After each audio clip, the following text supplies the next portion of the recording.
Hi, welcome back to The Drama Coach. It's been a while since I've made some videos, so I've been making a few again today. I've had a lovely meeting with a fellow drama teacher, been helping her with her LAMDA work, and it inspired me to start thinking again about using the drama coach to help teachers and help students some more. So I thought I'd give a bit of an update and a reflection on what's been going on recently. So I'm not teaching class drama at the moment. I am purely focusing on creating online resources. I've got my monologue and my duologue course out there and making new videos now to try and help drama students and drama teachers.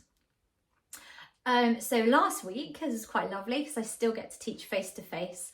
I took my youngest daughter to the Mid Somerset Speech and Drama Festival in Bath. I've always been a big fan of this festival since I was a child, and then since working in a school fairly local to there and taking students there and watching them thrive in front of an audience and of course get some really excellent feedback. I've been to other festivals as well, but I just particularly like this one. I find every year the adjudicators have some really insightful, encouraging, honest, supportive feedback for the young actors that they see.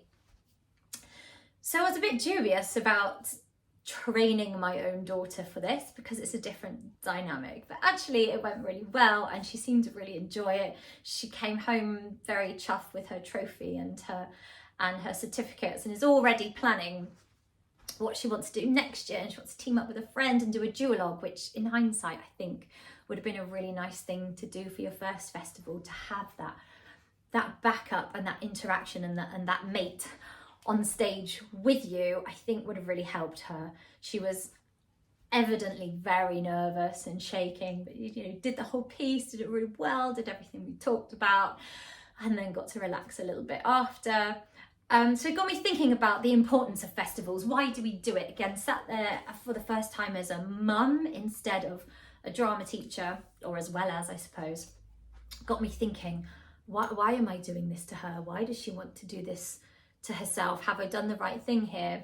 I've come to the conclusion that I did. She did want to do it, and she was well prepared for it. She enjoyed the experience and wants to do more, and it's done her confidence the world of good to go and show these certificates to her dance principal and her teachers at school and say, I've done this and this is a bit different, and I was the only one in my age group who did this. Little things that have made her more confident with her drama, and she's actually asked for more drama lessons now and to be pushed a little further, which is great. It's great when it comes from the student themselves.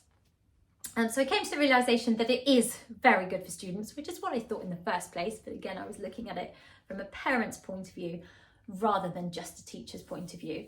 It does give them confidence. There was no child there who did badly or flaked out or gave up. Despite all the nerves that were clear in the room, every child seemed to get something out of this. They got their individual bespoke feedback from an adjudicator. They got the experience of standing up in front of an audience, a supportive audience made up of students, teachers, parents. An experience that they don't have necessarily at school, or a different experience, because this is an audience of people they don't know. I mean, they might have a parent or a grandparent or somebody there to support, teacher there to support them, but in general they don't know the whole audience, and I think that's a good thing. I tried to encourage my daughter to perform this ahead of the festival to her class. So you're doing poetry in class, be brave, ask the teacher, maybe you could perform it in front of the class. No, said not going to do that, I'm too scared because I know them, because they're my friends, they might judge me. So fair enough, of course, totally no problem. Funnily enough, after she'd done the festival, she went in the next day, I didn't say anything about this, asked her teacher, could have told her teacher about the poem. She said, would you like to do it in front of the class? Lo and behold, she got up and performed her poem in front of the class, something that 2 days prior she thought she could never do and would never do. So that's evidence to me that actually going and doing that festival performance had upped her confidence enough to go, yeah, okay, I can do this thing that I thought I couldn't before. I would love to hear about your experience of speech and drama festivals. be that a teacher or a student.